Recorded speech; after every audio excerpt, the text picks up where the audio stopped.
दोस्तों आज अपन function chapter के अंदर 6 कंसेप्ट की बात करेंगे जिसका नाम है इक्वल एंड आइडेंटिकल फंक्शन। चाहे आप उस फंक्शन को इक्वल कहें चाहे आप आइडेंटिकल कहें, एक ही बात है, नाम पूरा का पूरा एक ही है, इक्वल एंड आइडेंटिकल फंक्शन। इस पूरे लेक्चर के अंदर अपन ये जानेंगे कैसे कैसे कौन कौन से जो फंक्शंस गिवन होंगे आपको उनको अपन इक्वल आइडेंटिकल फंक्शंस कहेंगे। चलिए देखते हैं। नाम में लिखा हुआ है equal functions and identical functions. देखो हम दो या दो से ज्यादा फंक्शन जो दिए जाते हैं उनके ऊपर कमेंट करते हैं कि फंक्शंस इक्वल फंक्शंस है आइडेंटिकल फंक्शंस है। तो पहले इसकी डेफिनेशन पर जाते हैं। तो डेफिनेशन अपन समझते हैं कि क्या होगा। जैसे मैंने लिखा टू फंक्शंस और उन फंक्शंस का मैं नाम भी रख देता हूं fx and gx। Two functions fx and gx are set to be equal and identical. कुछ शर्तें हैं, उन शर्तों को फॉलो करने पर ही अपन बोल पाएंगे कि ये शर्त भैया ये फंक्शन इक्वल आइडेंटिकल फंक्शन है कि नहीं। तो two functions are said to be equal and identical if पहली शर्त विद्यार्थियों ये है कि उनका डोमेन सेम होना चाहिए। There domain is same. आपको पता है कि आप हर फंक्शन का डोमेन बड़े आसानी से निकाल लेते हो। कुछ ही कंडीशंस होती है, 5 कंडीशन को फॉलो किया था अपन ने डोमेन निकालने के लिए, तो डोमेन वैसे ही निकालेंगे जो अपन पढ़ चुके हैं। दूसरा, डोमेन अगर सेम है तो ही अगला स्टेप आएगा। अगर डोमेन ही सेम नहीं होगी तो बोल देना भैया इक्वल आइडेंटिकल नहीं है, आपको आगे बढ़ने की जरूरत ही नहीं है। पहली शर्त ये होनी चाहिए कि डोमेन सेम होना चाहिए। डोमेन सेम है उसके बाद ही अगला स्टेप होगा क्या, देयर रेंज इज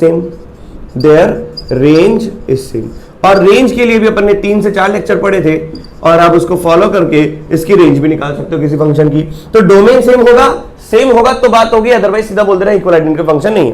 अगर डोमेन सेम होगा तो दूसरा पढ़ा आपको चेक करना पड़ेगा कि देयर रेंज इज सेम, और रेंज निकालना आपको भली बात ही आता है। फिर बात यहीं पे खत्म नहीं होती। अगर दोनों की रेंज सेम है तो भैया एक और बात चेक करनी पड़ेगी, for same value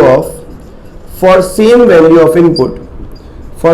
input we get same value of output। ये 3 शर्तें होने पर ही अपन बोल पाएंगे, और तीनों के तीनों एप्लीकेबल होनी चाहिए कि भैया फंक्शन की डोमेन सेम होनी चाहिए, दोनों फंक्शन की डोमेन सेम होने के बाद उनकी रेंज निकालेंगे, दोनों रेंज सेम होनी चाहिए। और रेंज निकालने पे भी अपन नहीं बोलेंगे इक्वल आइडेंटिकल, अपने को तीसरी बात भी चेक करनी पड़ेगी, सेम वैल्यू ऑफ एक्स के लिए, इनपुट के लिए सेम वैल्यू ऑफ आउटपुट भी आना चाहिए। इनपुट कौन है एक्स, आउटपुट कौन है वाई। अब देखो आप ये सोचो, क्या ये डेफिनेशन थोड़ी कम्बरसम नहीं है? इस डेफिनेशन में डोमेन निकालने के, चलो डोमेन में आ जाएगा, रेंज निकालने का कोई फिक्स मेथड नहीं है, ये आपको पता है। क्वेश्चन को सोच के, देख के, जान कर, समझ के पता पड़ेगा कि भैया रेंज कैसे निकालेंगे। और चलो रेंज भी निकाल लेंगे तो सेम वैल्यू ऑफ इनपुट, कितनी वैल्यू उसके लिए, कितनी वैल्यू मैं चेक करूं, कितनी वैल्यू रख के मैं चेक करूंगा कि दोनों फंक्शन सेम वैल्यू दे रहे हैं, तो थोड़ा सा लेंथी हो जाता है, कम्बरसम हो जाता है। तो हम ना रेंज निकालेंगे, हम ना ये देखेंगे कि सेम वैल्यू ऑफ इनपुट के लिए सेम वैल्यू ऑफ आउटपुट देता है। मैं आपको बहुत इजी तरीका बताता हूं, आप चुपचाप क्या करो, दोनों की डोमेन निकाल लो, क्योंकि डोमेन निकालना आसान है। एक बार अगर डोमेन निकल गई, फिर ये देखो क्या ये जो 2 फंक्शन है क्या वो आपस में इंटरकन्वर्टिबल है कि नहीं है, या यूं देख लो क्या वो सेम वैल्यू पर रिड्यूस हो रहे हैं कि नहीं हो रहे। अगर वो आपस में इंटरकन्वर्टिबल है या वो सेम वैल्यू पर रिड्यूस हो रहे हैं और दोनों की डोमेन सेम है तो अपन सीधा बोल देंगे फंक्शन इक्वल आइडेंटिकल है। कोई जरूरत नहीं है रेंज निकालने की, कोई जरूरत नहीं है कि सेम इनपुट पर सेम आउटपुट आना चाहिए, सेम इनपुट के लिए दोनों फंक्शन का आउटपुट भी सेम आ जाए, ये भी चेक करने की आवश्यकता नहीं है। बस आप सिर्फ ये ध्यान रखें कि दोनों का डोमेन निकालने के बाद उन दोनों के क्या निकाल देख लें कि दोनों आपस में इंटरकन्वर्टिबल है या दोनों आपस में सेम वैल्यू पर रिड्यूस हो रहे हैं कि नहीं हो रहे। डोमेन सेम, अगर वो इंटरकन्वर्टिबल है या सेम वैल्यू पर रिड्यूस हो रहे हैं, सीधा अपन बोल देंगे कि ये 2 फंक्शन इक्वल आइडेंटिकल है, अदरवाइज नहीं है। क्लियर है कि नहीं? इतना कुछ करने की आवश्यकता नहीं है। तो मैं लिखना चाहूंगा यहां पर वर्किंग रूल। क्या लिखूंगा? Working rule. चलो वर्किंग रूल में क्या है, simply find out the domain of the function। कौन कौन से फंक्शन है? fx and gx। simply find out the domain of the function, दोनों के डोमेन निकाल लो and see whether the functions are interconvertible or not। पहले डोमेन निकालेंगे, और फिर ये चेक करेंगे कि ये दोनों फंक्शन इंटरकन्वर्टिबल है कि नहीं है, या सेम वैल्यू पर एक वैल्यू पर रिड्यूस हो रहे हैं कि नहीं है। बस ये दो चीजें चेक कर लेंगे और काम बन जाएगा। आइए मैं आपको एक एग्जांपल के तौर पे एक बताऊं भी सही। जैसे क्वेश्चन अपन एक लेते हैं, मैंने कहा एक फंक्शन दे रखा है fx = ln of x², दूसरा फंक्शन दे रखा है आपको gx, और gx आपको दे रखा है कितना 2ln of x, 2ln of x। अगर मेरे को ये जानना है कि क्या ये फंक्शन इक्वल आइडेंटिकल है, तो आप ये देखो क्या चेक करोगे, दोनों का डोमेन। अगर मैं बात करूं डोमेन ऑफ fx की, डोमेन ऑफ fx की, तो भैया डोमेन निकालने के लिए आप बताओ इकलौती नॉर्टन की कौन करेगा, ln के अंदर नेगेटिव नहीं होना चाहिए। मतलब ln के ऊपर अगर मैं कंडीशन लगाऊं तो क्या होना चाहिए, x² > 0। भैया ऐसे क्वेश्चन तो आप बहुत कर चुके हो, x² > 0 तो x² हमेशा पॉजिटिव होता ही है, लेकिन हाँ x² 0 भी होता है, बस यहां पर x² 0 नहीं होना चाहिए। अच्छा 0 नहीं होना चाहिए, इसका मतलब x can not be equal to 0। अच्छा x can not be equal to 0, इसका मतलब x सारी वैल्यू चलेगी लेकिन 0 के अलावा। तो क्या डोमेन ऑफ fx आपको समझ में आया। अब बात करता हूं मैं डोमेन ऑफ gx की। अगर डोमेन ऑफ gx अगर आप निकालोगे, डोमेन ऑफ gx, तो क्या हो जाएगा, x > 0। भैया लॉग के अंदर वाली कंडीशन क्या होती है, अंदर वाला नंबर जो है पॉजिटिव होना चाहिए, तो x पॉजिटिव तो हो जाएगा आंसर 0 से लेके इन्फिनिटी। अब आप बताओ क्या दोनों की डोमेन सेम है। इस डोमेन ऑफ fx किसको बिलोंग कर रहा है बताओ, r - 0 को। डोमेन ऑफ gx किसको बिलोंग कर रहा है बताओ, ये कर रहा है 0 to इन्फिनिटी को। तो बताओ क्या दोनों की डोमेन सेम है, नहीं। अगर दोनों की डोमेन ही सेम नहीं है तो आगे बात होगी नहीं, सिंपल बोल देंगे क्या कि भैया ये फंक्शन इक्वल आइडेंटिकल फंक्शन नहीं है। क्लियर है कि नहीं है, नॉट एन आइडेंटिकल फंक्शन। तो इसी तरीके से अपन बहुत सारे क्वेश्चंस को चेक करने वाले हैं, प्लीज नोट इट डाउन, तो अपन बहुत सारे क्वेश्चन सॉल्व करें।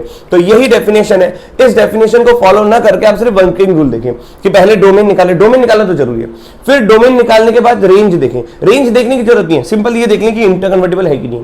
रेंज वगैरह में पढ़ोगे तो आपको तीसरी कंडीशन भी चेक करनी पड़ेगी। रेंज में पढ़ो ही मत, सीधा डोमेन निकाल लो, देख लो कि दोनों के दोनों फंक्शन सेम वैल्यू पर रिड्यूस हो रहे हैं या इंटरकन्वर्टिबल है कि नहीं है। सिंपल बोल देंगे अपन क्या इक्वल आइडेंटिकल फंक्शन है, नहीं तो मना कर दो नहीं है।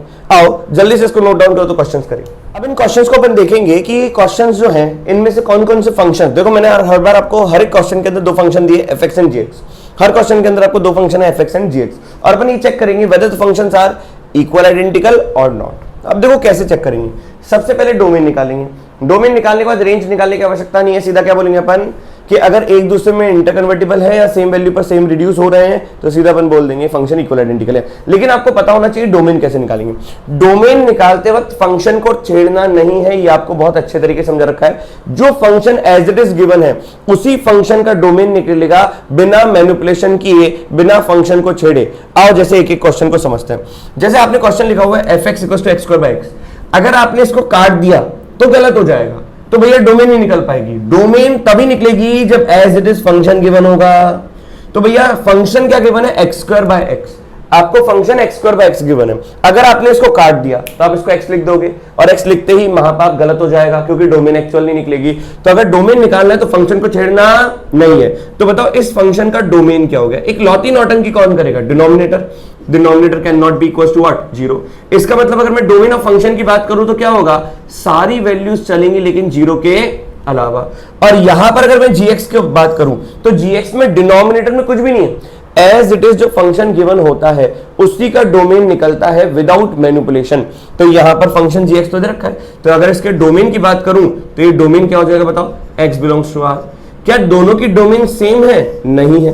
क्या domain of f is equal to domain of g, बिल्कुल नहीं, तो ये गलत हो गया। तो आगे चेक करने की आवश्यकता ही नहीं है, सीधा बोल दो नॉट एन आइडेंटिकल फंक्शन। मैं शॉर्ट में लिख रहा हूं ni, तो सीधा बोल देना नॉट आइडेंटिकल। क्लियर है कि नहीं है। अब दूसरी बात करें, fx दे रखा है आपको सिग्नम ऑफ x² + 1। अब आपको पता है सिग्नम ऑफ x² + 1 क्या होता है। देखो सिग्नम 3 वैल्यू देता है, कितनी वैल्यू देता है, 3 वैल्यू। अगर इनपुट पॉजिटिव है तो आंसर 1 देगा, 0 है तो 0 देगा, और इनपुट अगर नेगेटिव है तो आंसर क्या देगा, -1। लेकिन यहां पर x² 0 या 0 से बड़ा, प्लस का 1 1 या 1 से बड़ा, तो अंदर वाली क्वांटिटी हमेशा 1 या 1 से बड़ी है, तो सिग्नम आंसर हमेशा क्या देगा, 1। सिग्नम हमेशा आंसर क्या देगा, 1। और अगर sec² - का tan² की बात करोगे तो भी आंसर क्या देता है, 1। लेकिन फिर भी आपको चेक करना पड़ेगा डोमेन। देखो मैंने क्या बोला कि सेम वैल्यू पर दोनों फंक्शन रिड्यूस हो रहे हैं। अगर सेम वैल्यू दोनों फंक्शन दे रहे हैं और डोमेन भी सेम है तो ही फंक्शन इक्वल आइडेंटिकल है। आप ये मत चेक करो पहले कि दोनों के दोनों सेम वैल्यू पर रिड्यूस हो रहे हैं क्या, आप पहले ये चेक करो क्या दोनों की डोमेन सेम है कि नहीं है। अगर आपने ये सेकंड कंडीशन पहले चेक कर ली तो आप आगे बढ़ जाओगे तो गलती हो सकती है। तो आप यहां पर सिर्फ ये देखें कि दोनों का डोमेन क्या है। अगर मैं बात करूं डोमेन ऑफ फंक्शन तो सिग्नम के अंदर कोई नौटंकी नहीं चलती, सिग्नम सारी वैल्यू लेता है, इसका मतलब क्या होगा x बिलोंग्स टू r। लेकिन यहां पर अगर मैं gx की बात करूं तो sec x भी और tan x भी है, तो आपको यह चेक करना पड़ेगा कि tan x जहां जहां पर डिफाइंड होगा वो वैल्यू के लिए फंक्शन डिफाइंड होगा, और sec x जहां जहां डिफाइंड होगा वहां पर डिफाइंड होगा। तो इसका मतलब sec x can not B, तो मैं बात करूं sec x क्या होता है 1 cos x, तो जहां जहां cos x 0 होता है वहां पे sec x डिफाइंड नहीं होता, तो cos x can not be equals to 0। इसका मतलब ये हो गया कि x can not be equals to what, odd multiple of pi by 2। इसका मतलब अगर डोमेन ऑफ g की बात करना चाहते हो तो सारी वैल्यूज चलेंगी, लेकिन tan x और sec x डिफाइन होना चाहिए। tan x और sec x के डिनोमिनेटर में, क्योंकि sec x को भी लिख सकता हूं 1 by cos और tan x को भी लिख सकते हैं sin by cos, ये दोनों के डिनोमिनेटर में cos आता है, तो आपको पहले दोनों को डिफाइन करना पड़ेगा। इसका मतलब डोमेन क्या होगा, denominator can not be equal to 0, इसका मतलब x can not be equal to odd multiple pi by 2, इसका मतलब डोमेन ऑफ g क्या हो जाएगा, r में से odd multiple of pi by 2 हटा दो विद्यार्थी। हाँ क्या ना। अब आप देखो कि सेकंड कंडीशन तो फुलफिल हो रही है लेकिन फर्स्ट कंडीशन फुलफिल नहीं हो रही, दोनों के दोनों सेम वैल्यू तो दे रहे हैं, लेकिन बेटा यहां पर दोनों की डोमेन सेम नहीं है। तो इसलिए मैं कहता हूं पहले डोमेन चेक किया करो। इसका मतलब क्या मैं बोल दूं कि domain of f is not equal to domain of g, इसका मतलब क्या हुआ, नॉट एन आइडेंटिकल फंक्शन। बोलो हाँ या ना, आया क्या। अब यहीं पर अगर मैं दूसरा क्वेश्चन एक और दूं तो हमेशा पहले डोमेन चेक करोगे फिर आप चेक करोगे इक्वल आइडेंटिकल की। अब signum of x square plus 1 ऊपर वाले क्वेश्चन की तरह, बताओ इसका डोमेन क्या हो जाएगा, r। अब यहां पर gx देखो क्या है, ऊपर वाले क्वेश्चन में sec स्क्वायर माइनस का tan स्क्वायर था, 1 तो दे रहा था, लेकिन डिफाइन कहां था, यहां पर, ठीक है। अब यहां पे बात करें sin x और cos x है, sin square x plus cos square x 1 तो होता है, लेकिन sin और cos की डोमेन क्या होती है, r। तो यहां पर डोमेन g की कितनी है, r। अगर दोनों की डोमेन सेम है तो ही आप अगला चेक करो कि भैया they are reduces to some value, same value, तो ये भी बनोगा। क्यों, क्योंकि सिग्नम के अंदर पॉजिटिव लिखा हुआ है, x स्क्वायर 0 0 से बड़ा तो प्लस 1 1 या 1 से बड़ा, और यहां पर भी क्या लिखा हुआ है 1। तो तीन कंडीशन चेक करने की जरूरत नहीं है, पहले डोमेन फिर रेंज फिर अपन चेक करेंगे सेम वैल्यू ऑफ इनपुट के लिए सेम वैल्यू, कुछ नहीं। आप सीधा क्या करो कि डोमेन चेक कर लो, इंटर कन्वर्टिबल है कि नहीं है ये चेक कर लो, मौज ही मौज। तो चलो सेकंड क्या हो गया कि दोनों के दोनों सेम वैल्यू पर रिड्यूस हो रहे हैं, तो इसका मतलब ये हो गया कि ये function equal and identical function है, इक्वल एंड आइडेंटिकल। विद्यार्थी मेरे को लग रहा है आपको बात समझ में आ रही होगी, बहुत सिंपल सा। पहले डोमेन फिर चेक करेंगे इंटर कन्वर्टिबल है कि नहीं है, पहले इंटर कन्वर्टिबल चेक मत करना। अच्छा बताओ फंक्शन दे रखा है, फंक्शन अगर दे रखा है तो बताओ लॉग को डिफाइन होने के लिए क्या क्या कंडीशंस इंप्लाई करते हैं। तो लॉग को डिफाइन होने के लिए अगर अपन कंडीशंस को इंपोज करें तो पहली कंडीशन मेरे ख्याल से ये होगी कि जो x है वो पॉजिटिव होना चाहिए। लॉग को डिफाइन करने के लिए x पॉजिटिव होना चाहिए, इसका मतलब डोमेन ऑफ द फंक्शन क्या होना चाहिए, 0 टू इन्फिनिटी, हाँ या ना। और अगर मैं gx की बात करूं तो पहली कंडीशन ये लगेगी gx के अंदर कि denominator can not be equals to 0, हाँ या ना। अब denominator can not be equals to 0 का मतलब क्या हो गया कि ये तो हो गया आपका डिनोमिनेटर 0 नहीं हो सकता, इसका मतलब ये हो गया कि लॉग, अच्छा मैनिपुलेट मत करना, आप ये सोचो कि सर मैं प्रॉपर्टी लगा के इसको log x to the base e लिख दूं यही बन जाएगा तो बात बन जाएगी, नहीं। आपको जो as it is function given है उसी का डोमेन निकालना पड़ेगा। तो बताओ यहां पर e is not equals to x की पावर 0, ये तो गलत है। दूसरा क्या log e to the base x भी डिफाइन करना पड़ेगा, इसका मतलब x क्या होना चाहिए, जो बेस होता है वो पॉजिटिव होना चाहिए। दूसरा बेस 1 भी नहीं हो सकता। अब यहां पर ये डोमेन आ गया, तो डोमेन क्या आ गया, x belongs to 0 to 1 union 1 to infinity. क्या मैं पूछूं आपसे कि डोमेन और f and g are same, तो तुम बोलना domain of f and g are not same, तो सीधा बोल दो नॉट एन आइडेंटिकल फंक्शन। बोलो हाँ या ना।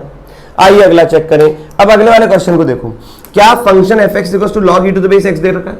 अगर function log of e to the base x दे रखा है तो आप पहले ये सोचो कि जो बेस है, base can not be equals to 1, base always a positive quantity. तो इसका डोमेन क्या निकला बताओ, डोमेन निकला 0 टू 1 यूनियन 1 टू इन्फिनिटी। बोलो हाँ। अच्छा इसकी बात करूं तो ऐसा नहीं प्रॉपर्टी लगा के ऊपर लेके जाओ, एज इट इज फंक्शन जो गिवन है उसी का डोमेन निकलेगा। बताओ डिनोमिनेटर नौटंकी कहां पर करता है, जहां पर 0 होता है, तो log of x to the base e can not be equals to 0। और दूसरा log के लिए अगर मैं कंडीशन लगाऊं तो log का नंबर क्या होना चाहिए, पॉजिटिव। तो यहां से x can not be equals to 1 आया और यहां x इज ग्रेटर देन 0। अब आप मुझे बताओ क्या डोमेन इस फंक्शन की जी की क्या हो गई, 0 से तो बड़ा होना चाहिए लेकिन 1 नहीं हो सकता, तो 0 से लेके 1, 1 से लेके इन्फिनिटी। क्या domain of f is equal to domain of g? बिल्कुल सही बात है। अब आप ये सोचो क्या ये दोनों एक दूसरे में इंटरकन्वर्टिबल है? हाँ बिल्कुल है, डोमेन दोनों के सेम है। अगर मैं प्रॉपर्टी लगाऊंगा तो लॉग की प्रॉपर्टी होती है कि 1 upon log of number two the base e, तो ऊपर अगर जाएगा प्रॉपर्टी से तो जो नंबर बेस में है e वो नंबर में आ जाएगा, जो नंबर है वो बेस में आ जाएगा, मतलब यही बन जाएगा। तो इसका मतलब डोमेन सेम होने के बाद इंटरकन्वर्टिबल है। अगर डोमेन सेम नहीं है फिर भी इंटरकन्वर्टिबल हो रहे हैं जैसे ऊपर वाला क्वेश्चन था, तो गलत है, तो इक्वल आइडेंटिकल फंक्शन नहीं है। आओ अगला क्वेश्चन करें। देखो सिक्स्थ क्वेश्चन में क्या कहना चाह रहा है, सिक्स्थ क्वेश्चन में ये है कि पहला फंक्शन की डोमेन निकालो।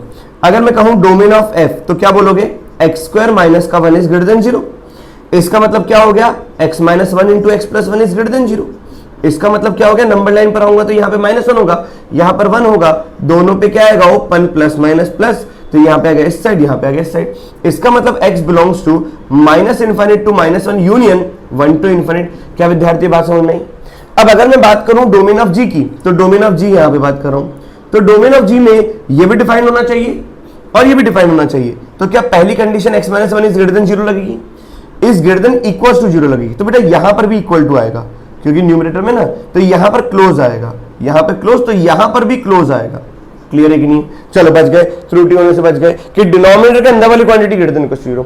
अब यहां पर gx है दिस इनटू दिस, तो मल्टीप्लाई मत कर देना, मैनिपुलेशन नहीं करते डोमेन निकालते वक्त, domain as it is function का निकलेगा। तो ये क्वांटिटी भी डिफाइन होनी चाहिए, intersection x plus 1 is greater than equals to 0 भी डिफाइन होना चाहिए। अब बताओ ये क्या कहना चाह रहा है, ये तो कहना चाह रहा है मैं 1 या 1 से बड़ा हूं, और ये कहना चाह रहा है मैं -1 या -1 से बड़ा हूं। क्लियर है कि नहीं? ये कहना चाह रहा है मैं -1 या -1 से बड़ा हूं, ये कहना चाह रहा है मैं 1 से बड़ा हूं, तो दोनों का इंटरसेक्शन कहां पे आ रहा है, 1 से बड़ा, तो इसका मतलब आंसर क्या आएगा 1 से लेके इन्फिनिटी। क्या दोनों की डोमेन सेम है? नहीं, ये है माइनस इन्फिनिटी से -1 यूनियन 1 टू इन्फिनिटी, ये है 1 से लेके इन्फिनिटी, तो सीधा क्या बोल देंगे अपन, दोनों की डोमेन सेम नहीं, तो domain of f is not equal to domain of g, तो सीधा बोल देंगे नॉट एन आइडेंटिकल फंक्शन। क्या विद्यार्थी बात समझ में? आओ एक और क्वेश्चन करें। एक और क्वेश्चन में दे रखा है fx के बारे में। अगर मैं डोमेन निकालूंगा फंक्शन f का, तो बताओ 1 माइनस का x square is greater than equal to 0। इसका मतलब हो गया एक्स स्क्वायर माइनस का 1 is less than equal to 0। इसका मतलब हो गया x minus 1 into x plus का 1 लेस देन इक्वल टू 0। इसका मतलब हो गया नंबर लाइन पर आ गए तो ये -1 और ये कितना हो जाएगा 1 प्लस माइनस प्लस, तो यहां से लेकर यहां तक, तो कुल मिलाकर x कितना हो गया -1 से लेकर 1। लेकिन अगर मैं gx निकालूं तो देखो gx कहां पे निकालता हूं, बिल्कुल ध्यान से सुनिएगा, gx में निकालता हूं यहां पर, इसको रब कर देते हैं। अब देखो gx को निकालने का तरीका, ये फंक्शन का यहां पे देखता हूं। अब अगर gx का मैं डोमेन निकालूंगा तो पहली कंडीशन 1 माइनस का x is greater than equal to 0, इसको डिफाइन करने के लिए इंटरसेक्शन ये हो जाएगा 1 प्लस का x is greater than equal to 0, तो यहां से x is less than equal to 1 आया, सही कि नहीं?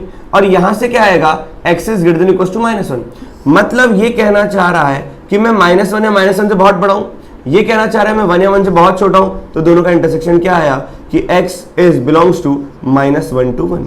अब आप बताओ डोमेन ऑफ g भी यही है और डोमेन ऑफ g तो ये रहा, this is what domain of g, और ये क्या है domain of f, this is the domain of f। क्या दोनों सेम है? बिल्कुल हाँ। तो अगर डोमेन दोनों की सेम है तो क्या इंटरकन्वर्टिबल हो सकता है? बिल्कुल हाँ, दोनों के अंदर के जो रूट है पॉजिटिव है, जब आप मल्टीप्लाई करोगे तो 1a माइनस बी इंटू ए प्लस बी के तहत यही बनेगा।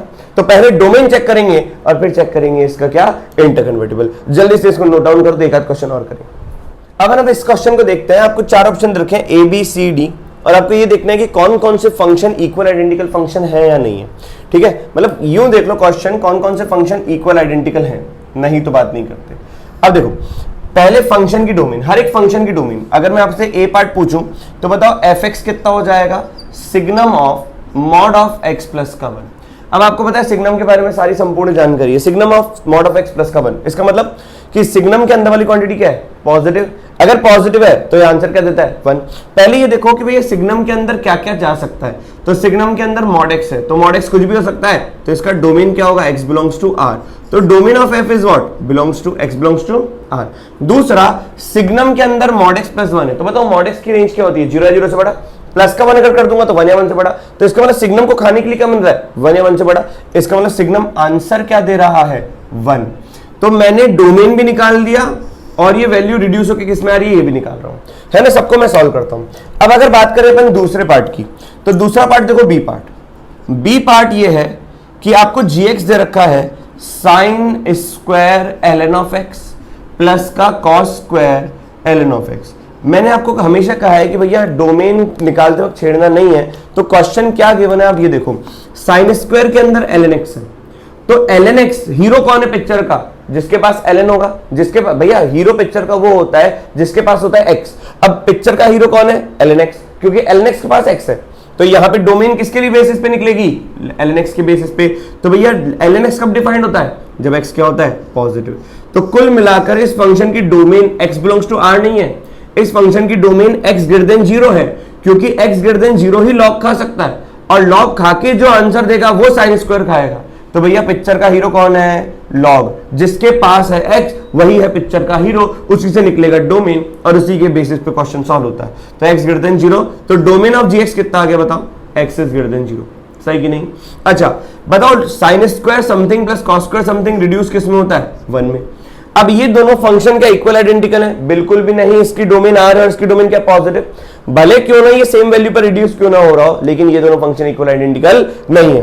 तो क्या मैं यहां पे ऐसा बोल दूं कि f and g are ni मतलब नॉट आइडेंटिकल, जो जो मिलता जा रहा है कमेंट कर लेंगे।